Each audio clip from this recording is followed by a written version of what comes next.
Hello, everybody. I'm John O'Loughlin. Welcome to McDuff Lives.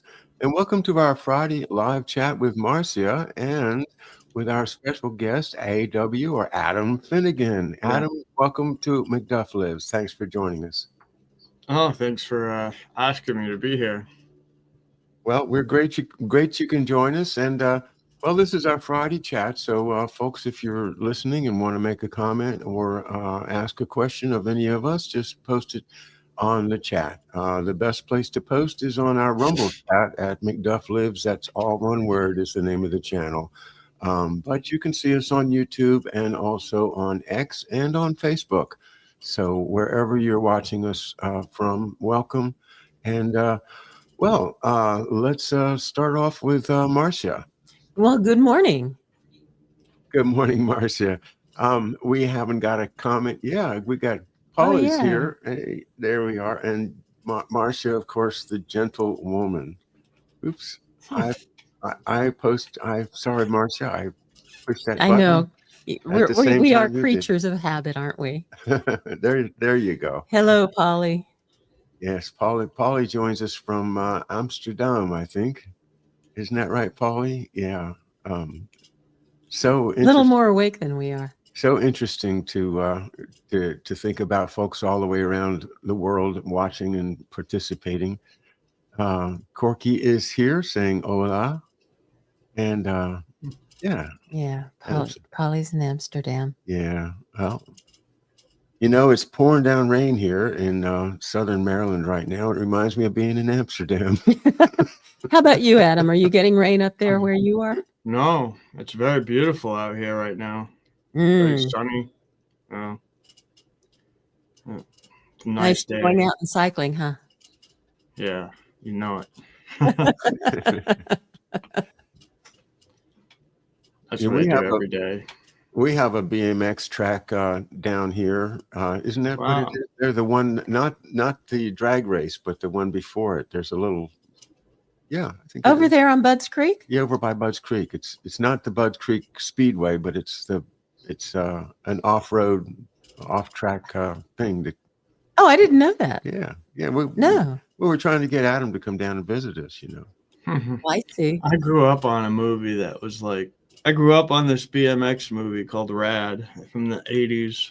It was when I was a kid, and it was a big inspiration. It's about a kid about a guy or a young kid who like enters a contest to race in a pro BMX race, and the guys putting it on try to buy him off and tell him they'll make him a star if he throws the race and lets this other guy win because they have all this money invested in him. And he's like, no, I don't want to do that. So they try to destroy him, and set all these rules so that he can't race. And he finally overcomes but sounds a little bit like your story with your research and your great book, The Sleeper Agent, Adam.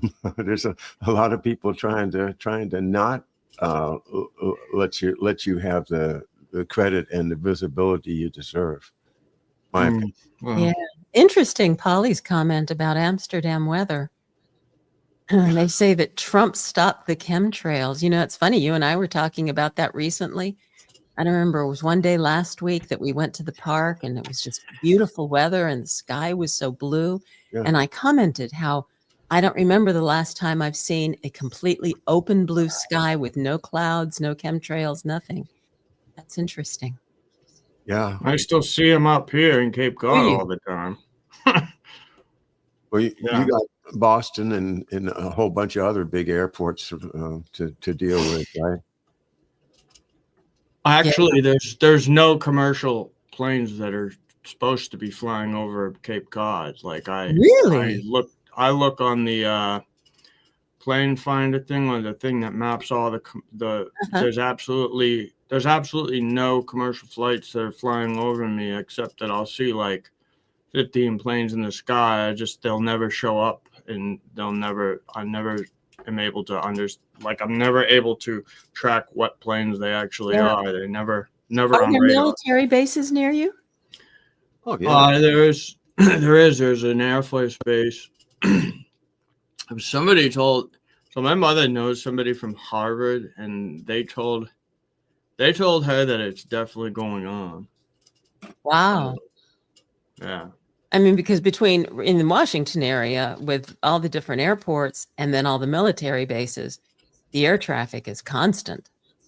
It's just Yeah, amazing. except that over Cape Cod, it's like where I am specifically in Brewster. So I look on because it was a few years ago. I tried looking into that because I was like, well, if they're just commercial flights, then cool. Then I'll see that they are, and then I can forget about it. Right. And then that didn't happen. I couldn't figure out what planes they were, and they always seem to be in the sky at the same time, and then there'll be days when there's absolutely none. Right? It's never. It's like I don't know. I've never been able to get to the bottom of it, but I mean, it's a difficult subject. I worked on it for maybe 3 years straight from 2015 until I started, doing my present work, and I found that there is so much BS being thrown at us to make it hard for us to figure it out.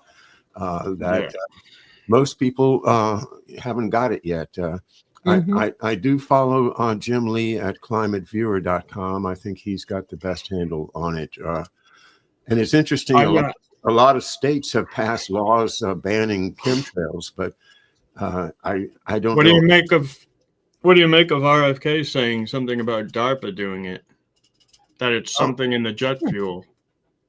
I agree that it's something in the jet fuel. I think it's always that's what I've always believed. It always has been something in the jet fuel. It's just that people have bought the idea that there's nothing but water coming out of these engines, as if you could burn hydrocarbons at 1,000 degrees, and then the exhaust that comes out of it is nothing but pure H2O. No, come on. Right. Yeah. And you know what? If that's the case, then why does it linger in the sky so long? If it's pure water, if it's pure, vapor or ice or whatever, it's not going to linger in the sky like that. Where I am, it's like it turns like at the end of the day when I see it being done all day, at the end of the day, it's like this strange smog that overtakes the entire area. It looks very ugly. It's in every way, it's just like it puts a damper on the entire spirit of the day. I don't know how else to explain it. Yeah, what I understand is that the contrails turn into man-made cirrus clouds. Yeah, that's what I mean. So it'd be like all they would have to do is just fly planes around all day. And what I see with these planes is that they'll go in one direction for a long time, then they'll actually turn around, come back the other way, and then they'll go for a long time, and then they'll turn around again. So it's very strange because it's like these look like 747s, and it's like, why are they just flying around all day? Right. Because when you have a commercial jet, it goes from point A to point B. It doesn't come back and turn around. No flight I've ever been on has done that. No, you're right. Well, yeah, Lauren, I just never put too much time into trying to figure it out. But I always kind of like, man, I just wish somebody could actually just show me that it's something normal. Yeah. And nobody's been able to do that. Well, I'm curious about this comment from Lorene Renee saying that you can re-alter the weather back with sound crystal bowls. Interesting. Yeah, I'm all for it. Let's build a great big sound crystal bowl. I know. I would think it would have to be a pretty big bowl. Yeah. They were selling these things a while back. Like, I think they're like big things you stick in the ground or something, and they call them chemtrail busters. I never tried buying them to see if they worked. But I remember a few years ago that's what they were doing. Interesting. Yeah, I saw that too. Yeah, I just thought, oh, right, yeah. But there's some days where it's just like it looks so methodical the way it's done that it's like, this has to be something going on here. But We see planes from time to time up in the sky that they're making these turns. And, we look at it, we go, that's military. yeah, the ones that make big arcs and things, that's military. The commercial ones are going straight lines. But I just wanted to make a comment that when you see a pattern, like you see a whole lot of parallel contrails going by you, recognize that's because planes take off in intervals. And so a plane takes off, it leaves a contrail. Then a minute later, another plane takes off and leaves a contrail, and they end up being next to each other. And as the wind blows the contrails over Brewster, Massachusetts, you're seeing the result of a number of planes taking off. And sometimes you get a tic-tac-toe pattern where, so another airport is planes are taking off, and that might happen in the Midwest, but by the time it gets to Europe, you're like, how in the hell do they make a tic-tac-toe above me? Well, it's not completely impossible. It's just because we have so many thousands and thousands of planes taking off all the time. Oh, it's amazing. I love that app that Adam is talking about, where you can actually see what planes are in the sky around you. It fascinates me. Well, that's the thing, is that they never show up on that. They never ever show up on that. Real, because even here, where we do have a lot of military aircraft, everything always shows up. Although I've got to say, I've never seen anything that says this is a military aircraft. I've only ever seen, this is Continental Flight 702 that is flying from here to there. Yeah, what I see is nothing. So Uh-huh. I'll see a bunch of planes in my sky, and I'll be like, okay, what planes are these? And I'll go on that plane finder, and there'll be absolutely nothing over where I am. Wow. And it's happened every single time. Wow. So it's something's going on. I don't know what it is, but somebody's up there doing something. It's something. I just never put the time and energy into trying to figure it out, and so I just kind of let that go. Yeah. I was focused on my area, and that was really it. I was like, so let somebody else take this. That's so Somebody true, else, Adam. Yeah, absolutely. You got to focus on your specialty. Like everybody has to find like a certain area to focus in, because there's so much going on that it's literally impossible to cover. I mean, you get a general sense of each thing. Sometimes what you don't know, but then you try to find an area where it's like, okay, this is my thing. I'm going to go into this. This is going to be my specialty, and I'm going to put all my resources into this. Yep.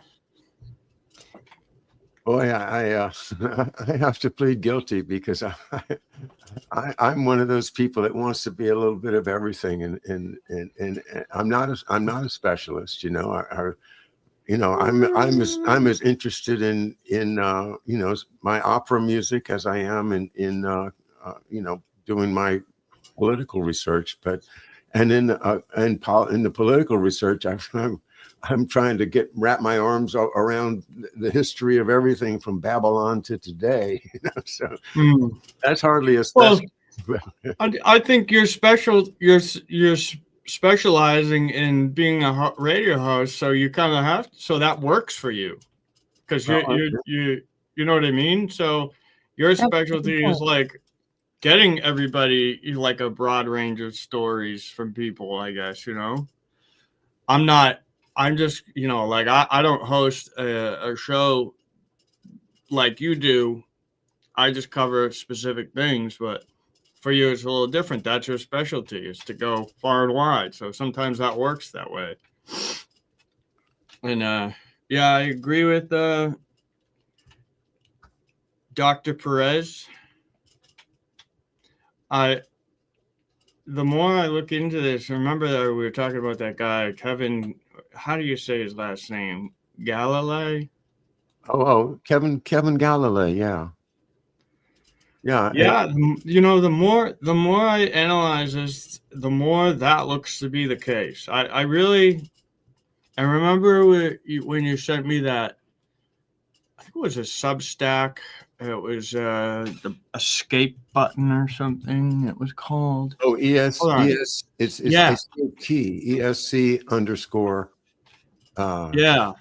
And yeah, he's on Twitter at ESC underscore, publishes all the time. And he's a deep philosophical guy that has really wraps things together really nicely and tightly and publishes them on his Substack. So yeah, great stuff. Escape key.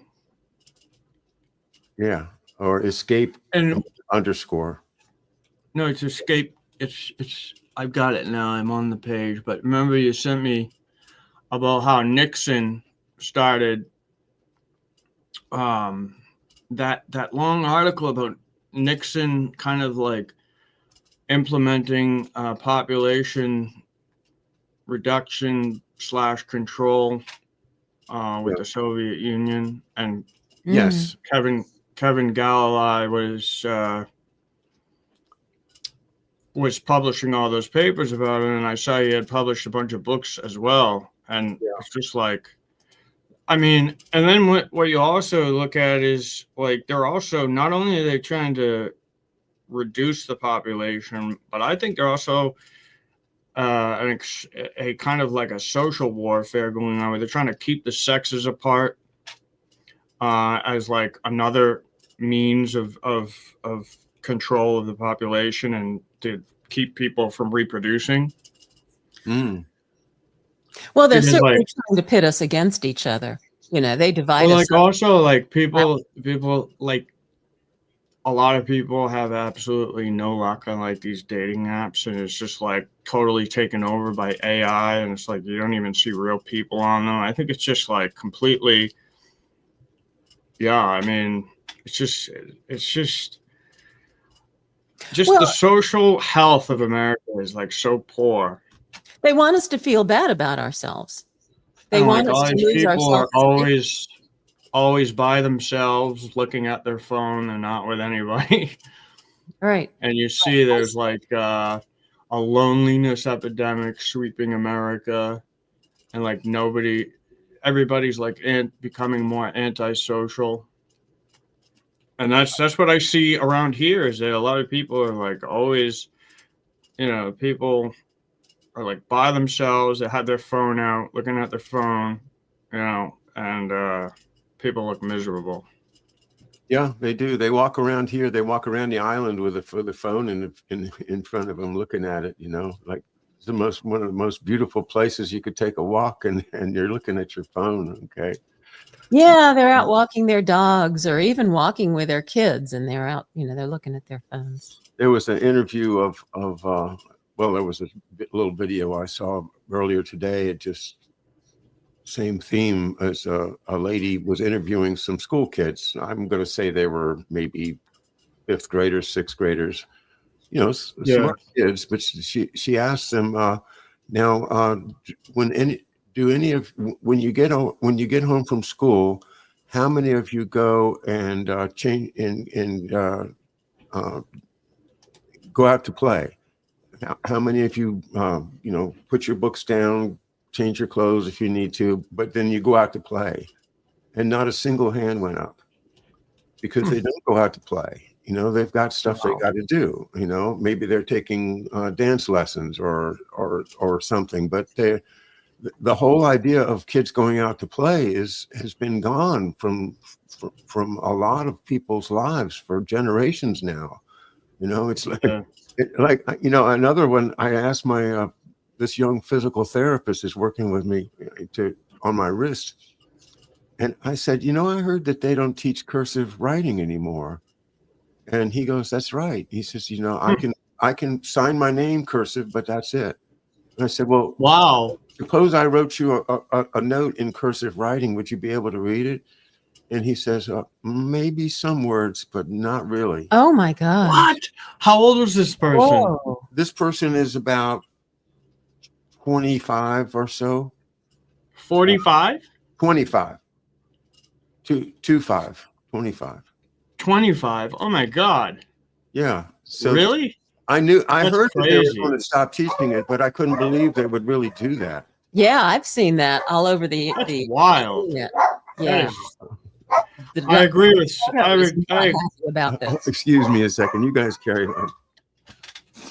Dr. Perez is right. Social warfare. Sociology Social weaponized. warfare. Yes, exactly. Exactly. Yeah. I mean, Yeah. you know, and this whole subject about cursive writing, when John and I were talking about it, when I was in school, I took notes. I took copious notes. And I did it in cursive because it's so much faster. How do kids Yeah, in it's their true. class, how do you take notes if you can't write in cursive? That's just absolutely amazing. They probably type with their phones instead. I thought about that. Wow. Yeah. Yeah. I guess I'm at a disadvantage because there's no kids in I my miss the days when smartphones were non-existent. Like I wish you could go back to that time. I wish that I could join you, but I'm so thoroughly in that culture now. I don't know if I'd be happy without it. Without what? Without my phone or without my constant social media stuff. Yeah, I see myself as getting just a little bit too addicted to my phone sometimes, constantly checking to see, How old is this person? How old is this person saying this right here? Rowdy Wood. They stopped teaching cursive when I was in school. I learned some of it on my own, and I can read cursive, but the schools didn't teach me. Yeah, Rowdy, this is very interesting. It would be interesting. How old is he? Yeah, how old is he? Oh, Rowdy says that he's 41. That's my age. Stunning. Wow. I have here Kevin Galilee's book, Killing Us Softly, it's called. Wow. The Global Population Policy, Depopulation Policy. I'd like to read this introduction unless we have anybody. No, Rowdy was just following up that it was public schools. Go ahead. Let me just read this introduction. Since the end of the Second World War and with the formation of the United Nations in 1945, international peace and stability have been maintained by controlling population growth. Unbeknown to the masses, governments have used covert methods to limit births in developed and underdeveloped countries alike, and to accelerate deaths in Africa and a few critically poor and overpopulated areas elsewhere. Births have been prevented by interfering with the reproductive system so as to lower human fertility, while deaths have been promoted by weakening the immune system so as to increase morbidity and mortality. The methods used by every country to control population growth have been dictated by the level of development and the existing infrastructure as much as by political will or lack thereof, and have either been imposed by force and deception from the outside or adopted willingly by the governing military and scientific elites of nation states that have relied on the moral, technical, and monetary assistance of the United Nations, its agencies, and the greater international community. Without our knowledge or consent, governments the world over have subverted our reproductive freedom and ability to procreate to achieve ambitious and necessary demographic objectives, and in the process have committed the most odious and wide-sweeping crimes in human history. I think that's fairly accurate. Yeah, and then, add to that, Ms. Hunt says that we are being dumbed down. So those of us who do get born or do have kids, our kids are going to be dumbed down. I don't know how to pronounce Iserbite, but it's a very important name. Charlotte Iserbite. Look her up on YouTube. Look for anything she's written. She has a history that ties a whole lot of this stuff together from around the turn of the 20th century up until about 1980. She is a total expert and exposes a lot of the skull and bones behind the scenes manipulation, which, there has to be an evil hand behind this. And I think a lot of the best work that's been done on that has been by Charlotte Iserby. Iserby. Yeah. Iserby. Yeah. Yeah, there's Trinde has a book that like builds upon her research called School World Order, and he's Okay. like, it's like he's referencing to her like and building on her ideas. Who wrote this? Todd. Oh no, wait, hold on. School World Order. Hold on. For those that don't know, Adam Finnegan, aside from being an author, has also been for the past half a year or so managing the marketing at Trine Day Books, run, of course, by our friend Chris Milligan. So Yeah. that's a fantastic position, Adam. I hope you're enjoying. I know you're thriving in it. Yeah, it's I'm doing really good. I really like being part of the team and stuff. I'd never really considered myself like a marketing person, really, but it was kind of something that fell into my lap. So I'm learning as I go, and I'm just kind of doing my best, and it's coming out great. So this book was called School World Order, The Technocratic Globalization of Corporatized Education by John Klizek. I don't know how you pronounce Was that what it? Okay. Klyczek. I don't know. Klizek? John Klizek. Interesting. I like this observation that Corky makes, that the kids are undereducated because children are deeper thinkers than we think. I agree with that. I think human beings are deeper thinkers, but they get undereducated. Yeah, that's a better way than saying dumbed down. They certainly have been undereducated in history. I think too, though, it is kind of dumbed down because what these antigens do to the brain that they're loading kids up with, it inhibits brain function, and it's just terrible. I cannot believe the schedule they have now is like 83 vaccines before they're like even adulthood. I know. Yeah. I mean, yeah. they're not even 3 years old before they've gotten, dozens and dozens of these things. And well, Adam, you and I have talked a lot about it, but the effect of these vestiges of vaccines that you get when you're young can come back and bite you after you grow older. Absolutely. That's kind of like the whole idea with Eric Traub's work, was that the mice that would be born with LCM virus, they would look totally normal and they would seem totally normal, but then when they reached like midway into their life, like as they were like halfway through their life, they come down with these chronic diseases, nasty like wasting diseases or slow wasting diseases. And it's the same idea. And there was a CIA assessment called The Darker Bioweapons Future, where it talked about these binary bioweapons that would be, like combined, like done in two parts, where the population is seeded with a stealth virus and then given a vaccine, then it activates it. Exactly. But People it talked about they don't want to think about that though. They want this like COVID, right? They want it over. They want to say, "Oh, okay, well we had COVID, it's gone, we're done." No, look at it as part 2 of a bioweapon that was started when you got your vaccines, Right. or look at the COVID itself as a bioweapon, but then the jabs that you get on top of it are reactivating whatever you got in the COVID in the first place. This is your research, Adam, and it's brilliant stuff. And I've fought, I've been fighting with you for over a year. No, it's been you've been one of my largest, one of my biggest allies, friends.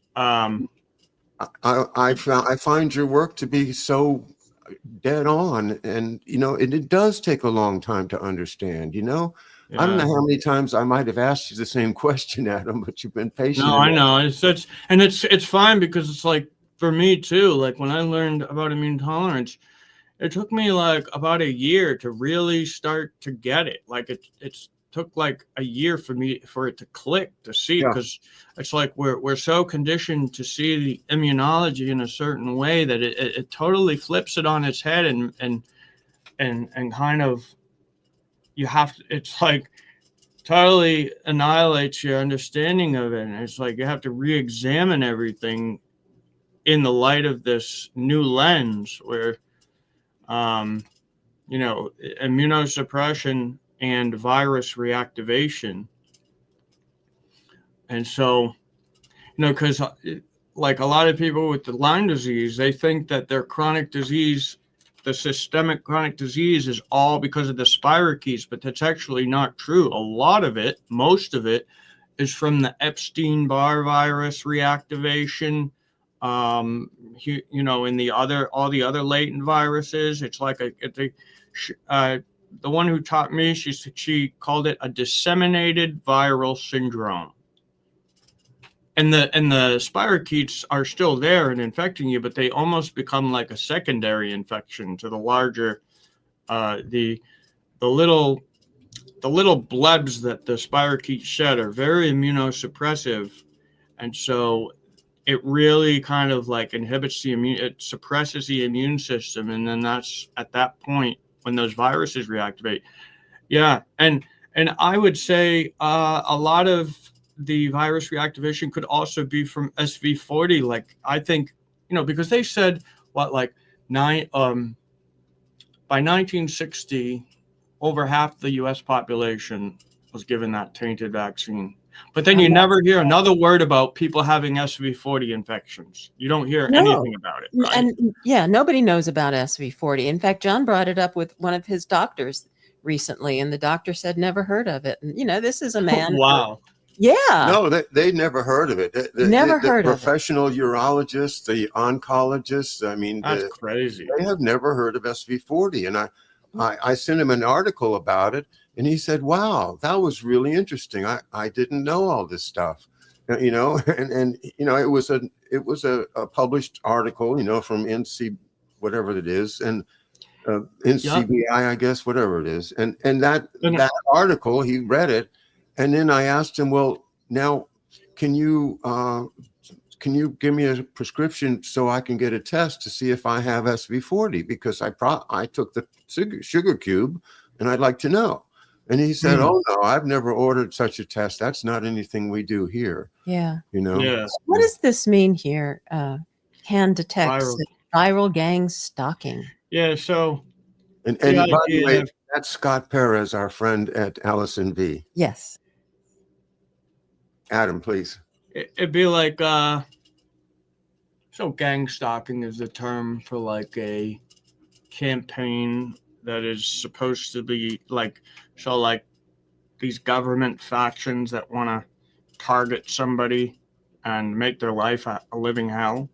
They go with these electronic devices, all sorts of different ways they have to mess with this person. Well, it's kind of like the same idea. You've got this disseminated viral syndrome just making your life hell from head to toe. Wow. And it's weird because sometimes you can be so sick that you actually feel like you got some kind of like electric pulse going through your body or something. Yeah, the food too. The food, the water, the endocrine disruptors, and Kevin talked a lot about that, and he said the immunosuppressants and the endocrine disruptors. Yeah, because they got all sorts of preservatives in food, and fluoride is terrible. Fluoride is terrible. I cannot believe. Like, do we really need to have our teeth whitened, like, or whatever it is? We're drinking water is supposed to clean our teeth. That's their reason for using it. It's like, right. prevent cavities. Well, Yeah, exactly. and all the chemicals in our food, like you mentioned, it's crazy. It's crazy that we have so many chemicals in our food that we can't even count them. We can't even No. count the number of chemicals Right. that are used in food as preservatives and dyes and emulsifiers and all the other things that are totally unnecessary. And they're not regulated. They're generally regarded as safe, GRAS. Yeah. And those things are allowed to be in our food simply because this company that is using it says, oh, by the way, FDA, this is GRAS. We've decided that. And FDA goes, okay, well, then fine, go ahead, put it in the food supply. We don't care. And there's The tens FDA of is thousands. just, It's horrible, the yeah. things that are allowed into our foods. Yeah, there was like early on in 1960, that book, the Age of Treason, talked a lot about the preservatives and everything, and so it's like chemical, biological, and radiological warfare. Yeah. Yeah, Great. they're getting us from all different angles in the food supply, in the water supply, in the air, with the And contrails, now psychological warfare and too. psychological warfare. Absolutely. You know, I don't know what to say about Elon Musk. I'm glad that he is pointing out a lot of fraud, and I'm really delighted to see the USAID stuff that just houses a lot of deep state projects that have nothing to do with helping poor people around the world and everything to do with establishing dominance over them through manipulating their government and their NGOs and Their environment. and just manipulating people so that they are in a prison without maybe not knowing it. But, you know, just the whole continent of Africa, has been unable to develop its own resources because the governments are owned by the big corporations of Europe and America, and they they'll shoot you if you get out of line, and they don't care.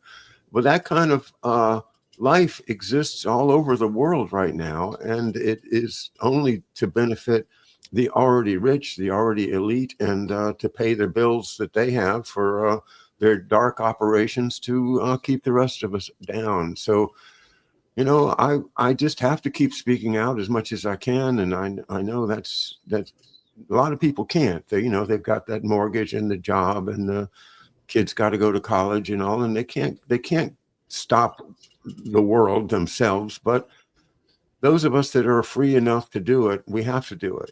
So Exactly. Corky says charity fraud. Charles Ortel foretold Doge. I don't know Charles Ortel. Charles Ortel is an economist that has been very critical of the Democratic presidents in the past. Yeah. Oh, okay. Colleen recommends Diet for a Small Planet.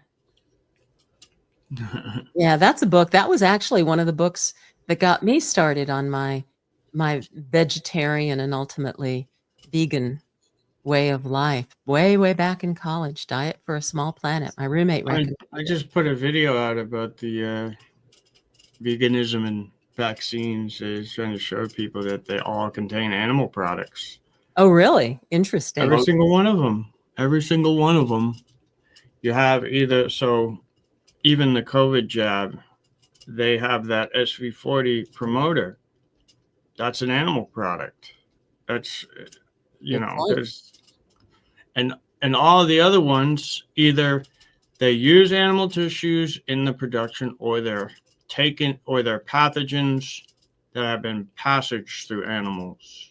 And I would have to assume, Adam, that a lot of those are tested on animals as well. Absolutely, yeah, of course. That goes without saying. Consistent with a vegan life approach. Yeah. Yeah, like it doesn't. It's not. They aren't vegan in practice or principle at all. Like, and a lot of people don't realize that. Right. So I made a video on my Rumble channel about it. What's the name of your Rumble channel? If you want, I can put the link in the chat thing here. Yeah. Oh, that'd be great. AW Finnegan. Hold on 1 second. Sure. Porky says crime farms, grow 'em and throw 'em. I'm not sure what that means.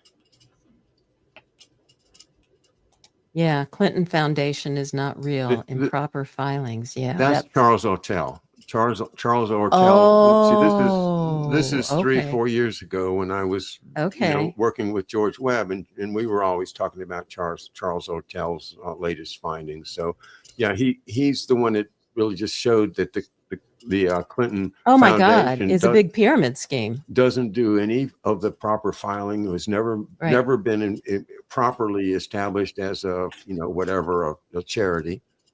Well, and not only that, they have all these arms that they fund and that fund them, so they're just moving money around. It's a great big huge shell game. Yeah, and then they go into Haiti and exploit those people again. You know what else is a big scam is the food pyramid. Oh yeah. Oh my. Yeah. Don't get us started on the food pyramid. One of my gurus that I follow is Dr. Colin Campbell, who did the China study, and he actually served in some of those committees, and he was very frustrated trying to make a case for a healthy set of recommendations for how we eat, and he kept banging his head up against brick walls. Yeah, I've actually I've lost a bunch of weight by kind of watching the calories that I take in because I'm trying to get in good shape. And Americans eat way too many calories. And I didn't realize how many calories I would eat a day until I started keeping track of them. I was like, whoa, I'm going way over them. And then it kind of becomes like a fun art. You got to find the stuff that's lower in calories but is more filling, right? And so you could I didn't even really change all that much the kind of stuff that I ate, but I changed how much of it I could take in, Right. And once I started getting down to a certain point, it was all of the stubborn fat is starting to come off. Yeah. Well, fat has more calories per weight than carbohydrates and protein. So 80% of your food should actually be from carbohydrates, but complex carbohydrates, not refined carbohydrates. Yeah. Yeah. Processed foods. No processed foods. Yeah. Yeah, those are terrible too. It's funny though, if you go back 150 years, then people were desperate for food, and they would take, canned oysters from Maryland and ship them to Kansas and eat them out there. And, people were just like, yeah, give me the processed food because I need food. I want it. But they didn't see, the future, which, it's just become, a little bit of processing, maybe putting it in a can is not terrible, but if you then add sodium nitrite to increase the shelf life, then you're increasing the risk of cancer. Well, a big part of what's happening is that they want us to take in food that we can eat quickly and that's going to keep us filled up longer so that we don't have to take a whole lot of time cooking and eating and we can get back to work. Fast food is actually economically advantageous for the corporations because their workers can go out to lunch, get some food that is very high in calories, which translates to energy, probably very low in nutrition, but still is going to keep them feeling full because it's high in calories, and then they can get back to work very quickly. And it's one of the reasons that all of this processed food and fast food was developed. They actually used a byproduct of coal, I think, to create a fat to be used in food to accomplish this. Do you know what the very first carcinogen that was discovered in the 19th century? They discovered that coal dust, a chemical in coal dust, gives people cancer. Hmm. And so why are they putting chemicals from coal dust in things, other than, they'd rather make money than respect people's lives, and then they don't mind deceiving us either. Right. That's Right. that's the whole corporate mentality, and from Rockefeller and Carnegie on down to right now today, with these horrible multinational corporations that are beyond anybody's law. There's where we went wrong, was we allowed corporations to become people, Right. to have rights that and the difference between them and us is that they never die. They just keep going on and on and on, just like Celine Dion's song. Yeah, and then on. when you Oh, my heart will factor go in on. Those took me a when you minute. factor in the whole population thing that Kevin was talking about, and you look at what Jonas Salk was saying in Survival of the Wisest. I mean, it's like you don't even like attempt to talk to the population about controlling the birth rates, like in a way that it's like moral, right? Where everybody kind of like does their part. Instead, he goes straight to, we need to stop medical advances that keep life going for people. Yeah. It's just like so blatant. Yeah. When eating natural comes natural, then they'll go after one with the chlorophenyl land mining system. I'm sorry, I don't understand this. No, there's part 2 of his comment. Oh, Chlorophenyl, 2 parts, one of benzene and an activator of a pool chemical-like substance. So there's just so many things. yes. That Yes. every one of us knows somebody that can point out,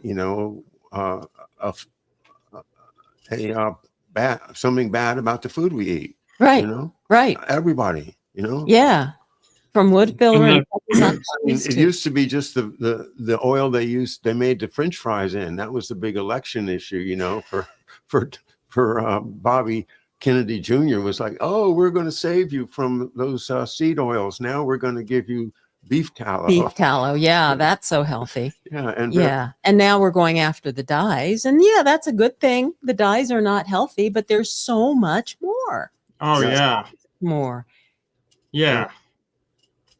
And it's like the aluminum in the jabs too. I mean, Bobby Kennedy's talks about, he's going to solve the question of where does autism come from.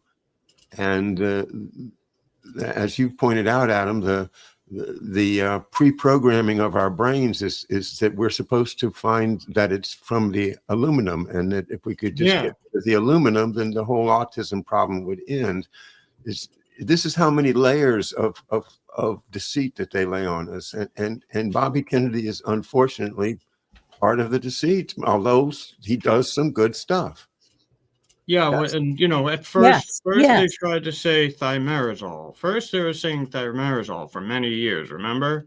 And then they took that out, and then they started jumping on the aluminum instead. Now it's the aluminum.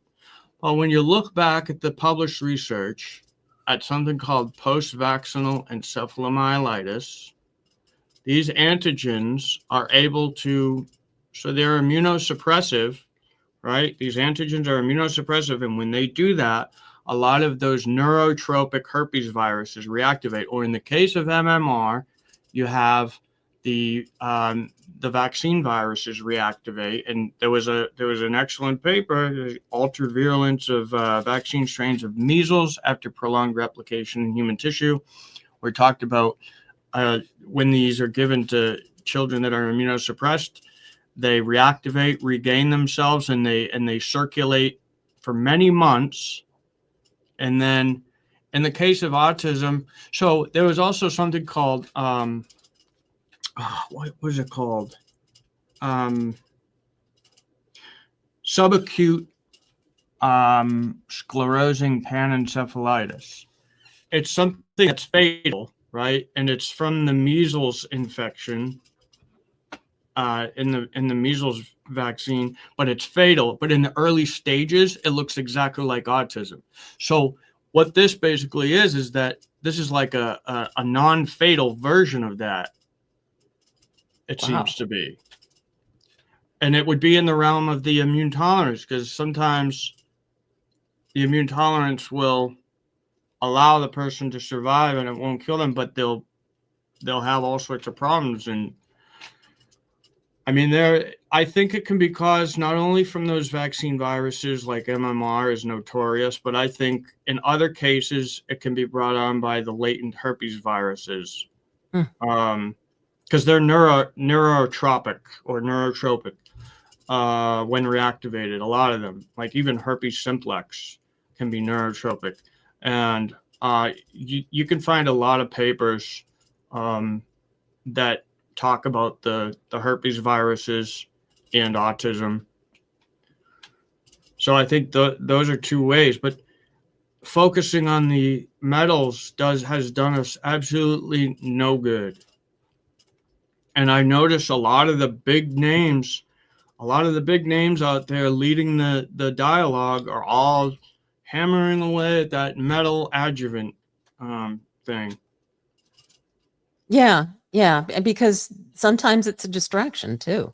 And you know what else is? I have an old New York Times article it was an article about thimerosal and how they want to ban thimerosal, and they're saying we shouldn't ban it because they've been put in vaccines as to prevent fungal and bacterial contamination. So that may be the real reason why they're in there to begin with. Is they're trying to stave off that mycoplasma and all of those nasty contaminants. And like I showed in one of my articles where Anthony Fauci was saying mycoplasma contamination of biological products is the worst pain in the neck. Right? And nobody even knows what it is. You know, I mean, how many times have you ever heard microplasmic contamination, you know, before, you know, this show or, you know, some more recent thing? Nobody knows about this, but that's one of the big problems of vaccines is this contamination with many things, DNA for one, but mycoplasm, which you know really can make you sick. You'll be taking this show off of YouTube, I'm sure. We'll They're see. very immunosuppressive, the mycoplasma. It's very immunosuppressive. Oh, so this was the quote from the article called "Vaccine Rule is Said to Hurt Health Efforts" from the New York Times. It says, but a proposal that the ban include thimerosal, which has been used since the 1930s to prevent bacterial and fungal contamination in multi-dose vials of vaccines, has drawn strong criticism from pediatricians. Yeah. And so that was kind of like an admission. Like, they don't tell people that they do that. They tell people, oh, we're putting them in there to get a better immune response. But right here is kind of like a whole different idea. He's saying they're put in since the 1930s to prevent bacterial and fungal contamination. And I think that's right. That's what they do. And there was a study or something where they took thimerosal out and the autism rate actually went up. It was a Belgium or it was a Dutch paper about it. Well, they probably they are toxic, but I would say that if they took them out, it would be even worse, because it's like, what does that tell you about the main ingredients? If those metals are the safest things in there, what does that tell you about the main ingredients? Exactly. Well, it's May the 9th, 2025. You know, 80 years ago today, the World War II in Europe ended with a complete surrender of the Nazis. A victory that was brought about by the Allies being the Western countries, America, and the Soviet Union. And you know, today would have been a wonderful day to reinvigorate the the unity that existed at that time to defeat fascism, to defeat Nazism, to defeat these totalitarian nightmares that have been imposed all around the world. But we didn't do it. We have let it to be two different things. We acknowledge the victory, but we're going to not go to Moscow to celebrate with the Russians. We've discouraged and gotten all of Western Europe to not go, to not celebrate with the Russians. And I think it's just a terrible thing to say that once again, these horrible, horrible world wars have not taught us anything. Mm-mm. We still are falling for the game, the divide and conquer game, whether it's within a country, within a family, within a continent, or within a religion, within any group that you're trying to do something good with. They will find a way to divide the people in it and split it up and cause it to fail, because they do not want any competition whatsoever. They want to keep running the show. They want to keep telling us, that this vax is safe, that, you must take it, or if you don't take it, you're hurting your neighbors because you're going to cause everybody else to get sick. These blatant lies, these prevarications are going to keep on coming at it. We've got American people convinced that these Nazis that fight for the Ukrainians are actually good guys. The Azov Brigade and these Banderaites. These are genuine Nazis, folks, and nobody in the Democratic Party will admit it. Nobody wants to confront the fact that we have allowed the Nazis to survive, that we have helped them to retain their wealth, and they've invested it in all of our corporations. So now we've got not only Nazis, we've got organized crime, we've got all kinds of dark money that's in our system, blood money, trafficking money. Everything is all working in conjunction in order to keep us from having good, healthy lives and having healthy families and healthy children. And when will we ever learn? When will we ever learn? As the old song from Peter, Paul, and Mary says. Yes. When will we ever learn? Or the Kingston Trio, maybe. Yeah. I think it was the Kingston Trio. Maybe all of them. All Yeah. those folk groups back then that were, Yeah. and that's the sad thing, is all those folk groups back then, 60, 65 years ago. Yeah. They were asking the same questions that you're asking now. Come, 'Cause you we masters of war, you who build all the guns, you who build the death planes. Yeah. Right. Yeah. All the Bob Dylan songs, all the great old folk songs preaching peace. And now all of those people in my generation that preached peace back then are now like, oh, we love Bill Gates and we hate Russia. And Brightmore Dinosaur says the answer is blowing in the wind. the answer is blowing in the wind, John. Thank you, Brightmore. Well, Adam Finnegan, thank you so much for making time to join us here for our Friday live chat with Marcia and myself. It's been a pleasure. And It has been. It's been fun interacting with you, Yeah. Adam. I hope we can do it Yeah. again. Yeah, we can. Definitely. And best of luck with your book, Adam. I understand you have a project underway to make an audio version of your book. When do you expect to be able to publish that? Yeah, I'd say within a month. I'm already up to chapter 5. So Wow. All right. It's coming along.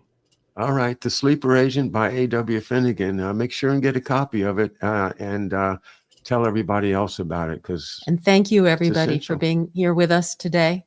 It's been a good chat. Yeah. All right. Bye-bye now.